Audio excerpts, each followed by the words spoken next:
I'm joined by head men's and women's track and field coach Michael Dunn. Coach, kind of a different spring for you guys maybe this year as you guys get ready for the UMAC Championships.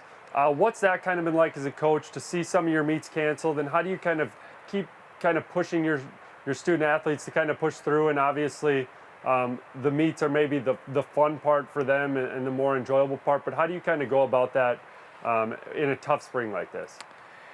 Yeah, it definitely creates some challenges, I think, across the board. When you have a shortened season, the way that it's kind of worked out, you definitely still try to do things as normal as you can. So you're still trying to do maybe some time trials or some maybe more intense type practices to get through things.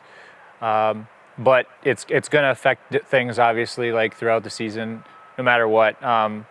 Even when we've been able to have meets with that wind and the rain and snow that we've had kind of throughout the month of April, the challenges it's posed have definitely, given the athletes that extra layer of what do we need to break through mentally to get through this outdoor season.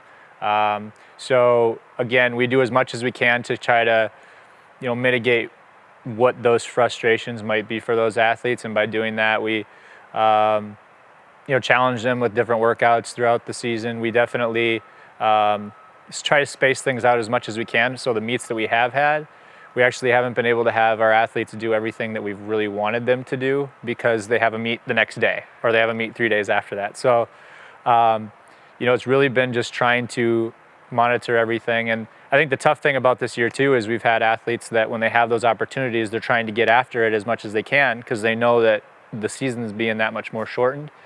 And so they're going a little bit harder than their body is capable of doing just because they haven't had as much time outside to be able to do some of these things that they want to at meets, when normally they'd have about 3, 4, even 5 weeks of having meets in before we had our first one this year.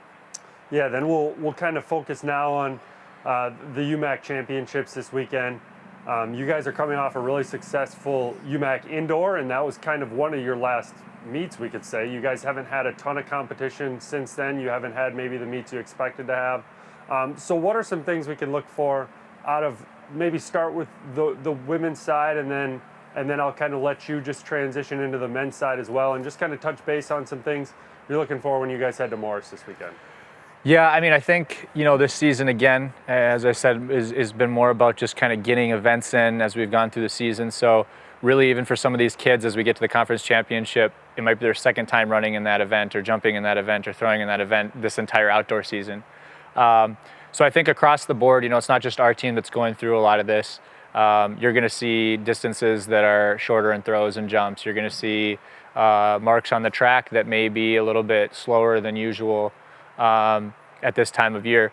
But I think, this weekend for our women, we expect them to be competing when it comes to the events they're in. And I think our mid-distance and distance groups are looking pretty strong for us on the women's side, being able to get some points there. When it comes to field events, Stephanie's obviously made a mark, as you said, during the indoor season.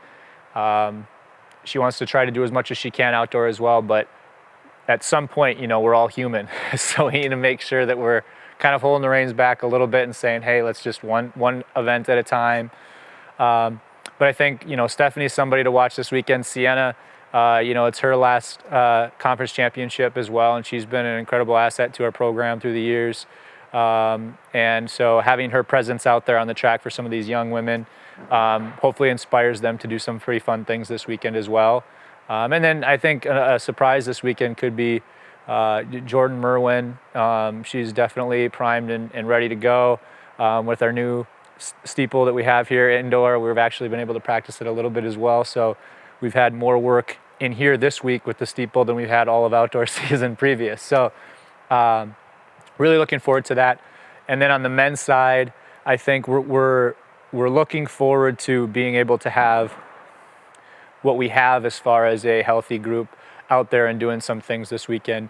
Had a couple bangs and bruises along the way this year, and I think when it comes to just getting out there and giving everybody their last opportunity of the season, Jakin for sure is somebody that wants to get out there and really be able to show the athlete that he is as well. He's always been somebody that support-wise, he's out there cheering on his teammates and really being that whole teammate that you look for in somebody that can not just compete, but somebody that can definitely lift other people's abilities as well.